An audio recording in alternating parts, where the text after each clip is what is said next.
Welcome to yet another one of these highly questionable gatherings. What do you like today, Bomani? Apparently Bill Polian lost his mind. Dale, papi.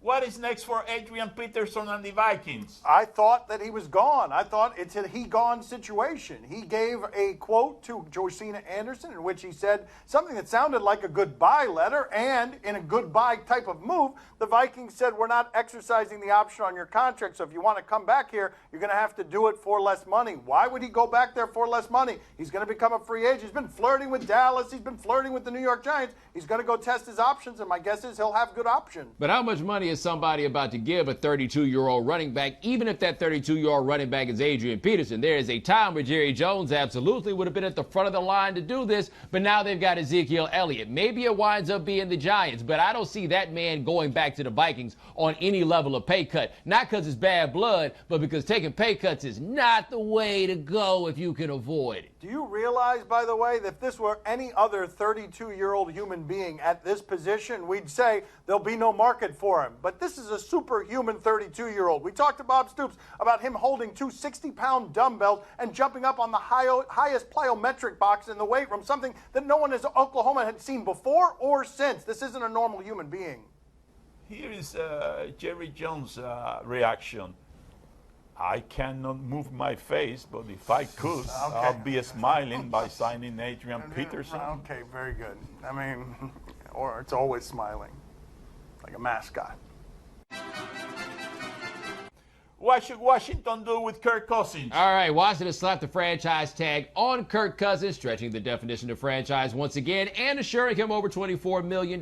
Now, this doesn't mean that the team cannot trade him, and we've heard that San Francisco might want him and that Kirk Cousins probably would prefer to play for San Francisco. Ultimately, they've got a dilemma. If you trade him, it looks like you're punting on the season. But if you keep him, you're probably not going to win a Super Bowl, and that haul that you could get for him is probably better for down the line. It all depends on what you want to say about the 2017 season. If you want to look like you're competing, then go ahead and bring him back. If you want to look toward the future, I'd let San Francisco mortgage themselves for him and then laugh. What does it say about the lack of great quarterback play in this league that the only thing strong arm about Kirk Cousins is that he could strong arm this franchise into this move, because he totally limited their trade power by saying, I will only go to San Francisco and you're going to have to guarantee me over $50 million for 2 years. Totally neutered the franchise, because no one's going to trade this much for Kirk Cousins except for maybe San Francisco. But he totally took the axe to his own franchise and strong-armed them in a way that he shouldn't be able to,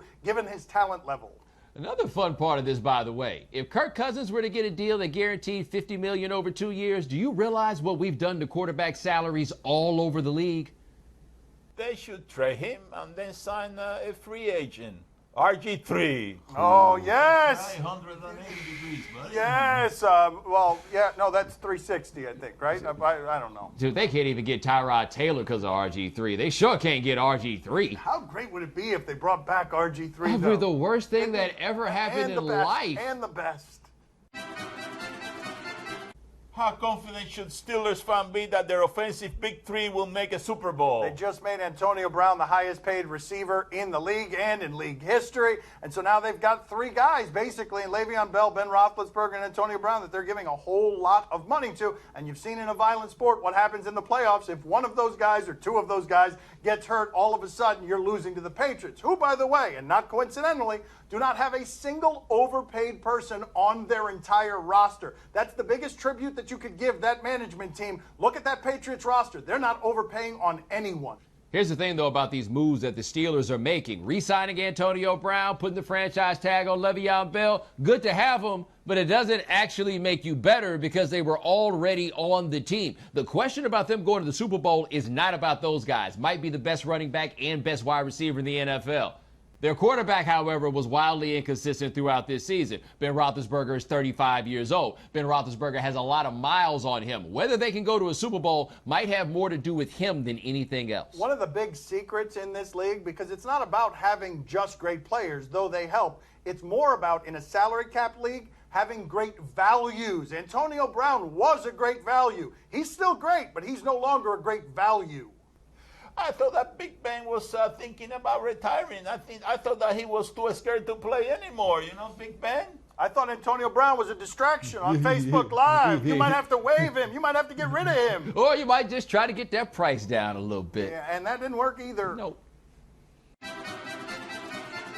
Is North Carolina, #1 seed, suddenly in jeopardy? All right, North Carolina lost to Virginia last night. I don't remember how many points Virginia scored, but nobody cares. The issue is that North Carolina scored 43 points. That's it. All of 43. Now, does it put the #1 seed in jeopardy? Probably not. They'll play Duke. They'll have the ACC tournament, win enough games between that, and they will still wind up getting their #1. But that performance was so bad to the point where it almost doesn't matter. Like, you have to look at it as an outlier performance because that team is not going to be that bad offensively much. I know how good Virginia is at defense and how good Virginia's been at defense for the last 6 years. I was still stunned by this result. North Carolina, as talented offensively as any team in the country, had just beaten 9 days ago Virginia by 24 points. It speaks to the vagaries of college kids that you could go in 9 days from winning by 24 points to being a totally impotent offense that scores 43 and gets blown out against a Virginia team that hasn't even been playing that well.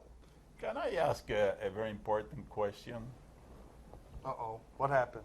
Who gives a about the #1 seed? Okay, I mean, it is an important question. I mean, he's right. Look, you're going to put a bracket in front of me, and I'm going to fill it out as if I know something. Such swag. Does Bill Polian have a good reason on why he wouldn't want Randy Moss or Terrell Owens in the Hall of Fame? No is the short answer to this. The long answer sounds even loonier. You're talking about the Talk of Fame Sports Network. This is where he talked, and this is what he said. He said T.O., not a great teammate, didn't make teams better, said Randy Moss didn't give effort on every play. I don't understand how it is that he would allow that to cloud the merits of what they did.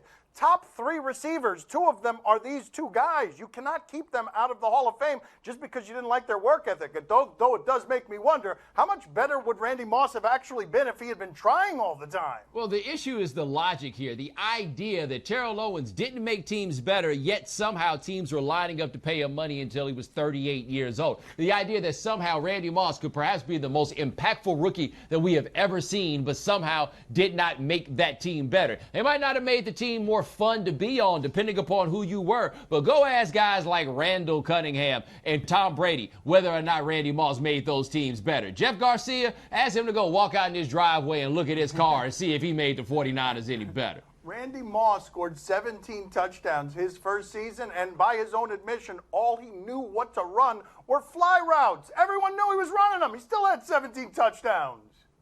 I bet he didn't have a problem with Marvin Harrison. Who? No, I don't know about. who that is. You do know because you be talking about him on the radio. Stop doing that. Gunplay in his past. What? Good teammate. Why are you doing that?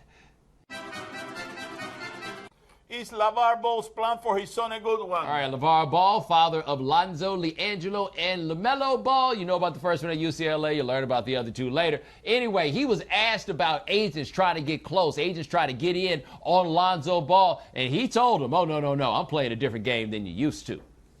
They're kicking in the door, but they shocked on what I'm telling them. I said, I'm not looking for no endorsement deal. I'm looking for a marketing and distribution deal, co-branding. The only person doing that is Jordan with Nike. That's what we for. Like I said, if Lonzo don't play, if Lonzo doesn't sign with Adidas, Nike, or Under Armour, whoever, guess what? I'll sign the Big Baller brand. We already got our own brand. Right. Triple B's. Lonzo will be the first one drafted with his own brand. That don't happen. One thing worth noting is he's entertaining the possibility of signing the big shoe deal, but I just don't understand why people are so uncomfortable with the ambition that this dude has. It may not work, but he's basically making the call. If I have a chance to own the thing that gets my sons rich, why would I pass that up to let somebody else make the real money? He seems to get it. It's just a matter of whether or not he can pull it off. His son has a lot of value. We know this empirically. College basketball has an unjust system that doesn't allow him to capitalize in it. So he is taking a bat to the entire construct, saying, get the agents out of here, get the marketing deals out of here. We want to own this value. Why would anybody who's in labor have a problem with the idea of that? The answer, they're haters.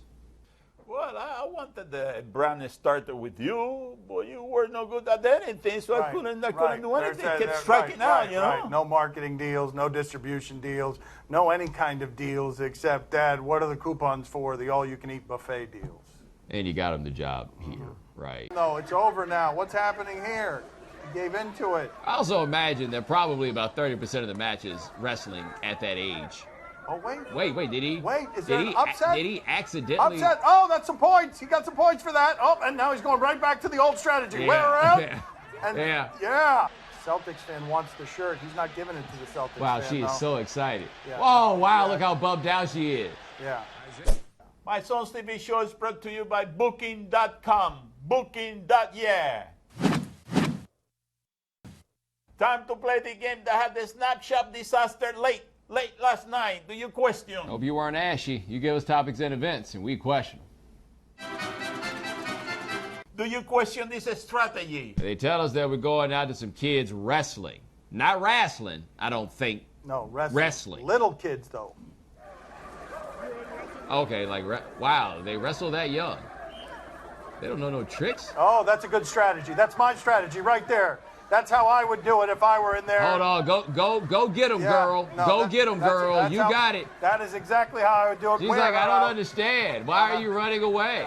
I would be doing that even at my weight against that same opponent. I would also be doing The that. thing about kids at that age, though, was that a matter of him being afraid of the fight, or did he have like a crush on her, right? Because it could go either way. Oh, come on, though. It's over now. What's happening here?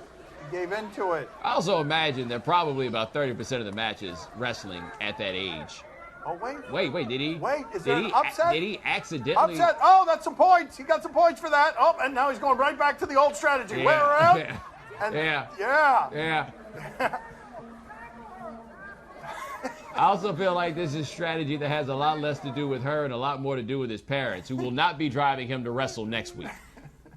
You know, that strategy would have never worked for you. You could never run that fast. Right, and that's right. I would get You caught were from hard. behind. Yeah, that's right. You were I was kind of slow. slow. I was not only cowardly, I was also slow. That's a bad combination in sports. Would you have on the two-strap get-up or the one? I did not look good in the singlet either. Do you question if this was too petty? This is where we are in the career of Dwight Howard. The stories involving him follow a little kid running around a wrestling mat. Let's see what we've got here last night, Hawks and Celtics. The Hawks won this one, and he doesn't like what happens here. Technical foul. And he gets a technical foul, his second technical foul. He gets tossed from the game. They later said he shouldn't have gotten the tech. For hanging on the rim. Now he's gone because it's the second tee. He pushed Al Horford earlier in the match. What happened here?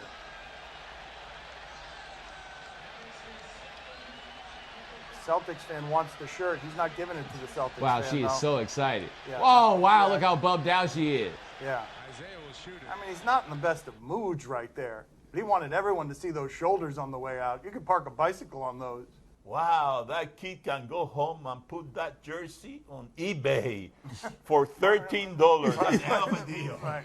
That's right. We're at the point now, by the way, where people still hate Dwight Howard and don't even remember why that's the case. You don't know that he's wrong, by the way. $13. Can you get that much for a Howard Hawks jersey? Damn.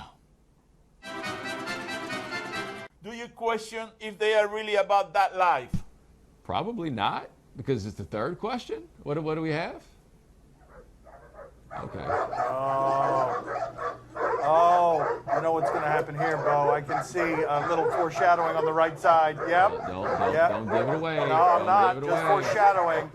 Yeah, this looks like, this is basketball fights. hold me these back, days. hold me back. Yeah, Oh, never mind. Oh, okay. Yeah, no, I was just here for the barking. Yeah, the fighting, I'm not interested in. I do feel like that last one was a little bit about that life, though, right? He was definitely Last out of his one- weight class in Yeah. there, but he still stuck around. He had to let him know, I ain't going nowhere. Why? Because the little ones all whole life, just like short men. Those dogs are all bark and no bite. Ah, yes, finally a useful cliche by my father. Yeah, look at how happy he is. It was a pretty good one. I'm so much funnier than everybody else that works here. Coming up next on my son's TV show. It's just too heavy-handed. Yeah, okay. The moth doesn't really want to evacuate the premises. I was here first. He's got some bug problems here. Oh, this is Manarino's Moths strategy. like to come Wear out him at out night. with the rebellious moth. He could be here all night. trying to chase that off. Oh! Oh, dear God. Oh, what a horror! Highly questionable. This broadcast from the Clevelander Hotel on beautiful South Beach, Miami. She ain't live when I was broke. She ain't live when I was broke. She ain't live when I was broke. One thing that she didn't do, she ain't live when I was broke. I don't ever tell her what I go through, but how she act, I know she won. I can see you was giving up, and that's what killed me the most. My son's TV show is brought to you by Applebee's Bourbon Street, Chicken and Shrimp. Time to play the game that is wanted in 3 states. See or no? Just 3. That's pretty good. That's down. You tell us what to watch on TV tonight. We tell you if we're intrigued or not. You should wear a mask. In progress in Jupiter, Florida, Mets and Marlins. This is pathetic bottom feeding by the producers of our show, trying to cram some Tim Tebow down your throat, whether you want it or not. This is batting practice with Tim Tebow. 4 rounds, 9 home runs. Some to the opposite field. Look at that. Yes, wow, says my father. It's a beautiful sky right there. Look at that. Look at that. So many home runs. My father's very happy. What? Please stop. You're creeping me out. That's kind of sensual the way he says that. Bomani, are you intrigued? I had forgotten that this was a thing. Yes, right. It was like a I thing. had told. Yeah, I'm sorry. I'm not rooting against the dude. Right. But if he plays well. Yeah, Poppy, are you intrigued? Oh, Poppy, see, I'm very intrigued. Are you kidding me? Tebow, I'm telling you, playing for the Mets, are you kidding me? He's hitting the long ball. I'm telling you something. It's going to be a hell of a spring training for Tebow. He's going to go after the whiffer Stanton, when they face off, mano a mano, who's going to hit the longer home run? It's going to be Tebow or the whiffer. It'll be Stanton. He's not. Yeah. Tebow's not playing. What do you mean he's not playing? He's not playing. You got to be playing. What else is he doing in spring training? Selling tickets. Yeah. On NBA TV, Warriors and Wizards.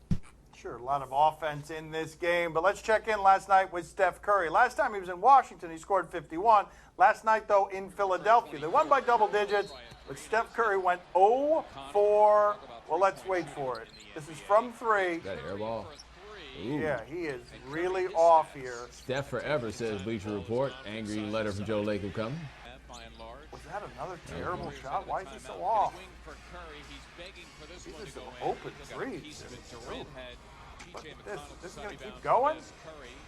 Watch the score, though. This is funny. Look at the score. Look at what's happening with the score here. Steph missing everything. Doesn't matter. 0 for 11. Oh, my God. Still, they won by double digits. Bomani, are you intrigued? Actually, the underrated part of watching that montage is looking at the Sixers and trying to figure out who any of those dudes are. Yeah, right? Poppy, are you intrigued? Oh, see, I'm very intrigued. I'm telling you something. I mean, the Wizards are going to be ready for that game. You got John Wall, you got Bradley Beal, you got Martin Gortat. I'm telling you, it's going to be a 1, 2, 3, 4 punch. The Warriors they better be ready because if Steph keep missing those long shots, it's going to be a long night for the Warriors. Name a 4th Wizard. You got 1, 2, 3, 4 punch. You named 3. Name a 4th. Go ahead. Paul Pierce. No. What? What happened? He's still in the league? On the Tennis Channel, the Mexican Open. Okay, I'm told we have a Taylor Fritz. He is an American tennis player, and he's got an incident, a collision course with a moth of some sort. What happened? Because he had that point in his back pocket. And rather gave it back to Fritz. A couple of times now he's lacked the feel. A couple of times on the drop shot. Very and gentle that volley here with the moth. was just too heavy-handed. Yeah, okay. The moth doesn't really want to evacuate the premises. I was here first. He's got some bug problems here. Oh, this is Manarino's strategy. Wear him out with the rebellious moth. He could be here all night trying to chase that off. Oh! Oh, dear God. Oh, what a horror! What is that? Horror. What is that? Horror. Yes, I said horror. Yes.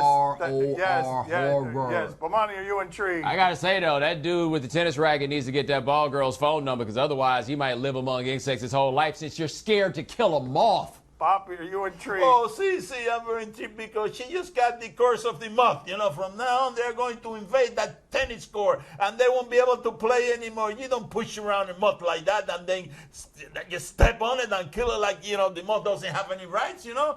She got every right in the world to be in that court. You know, it's a free country, Mexico, you know. That moth can go any place she wants to go. It's not fair. Yeah, they're going to take her to court, like when Dave Winfield hit that seagull that one time.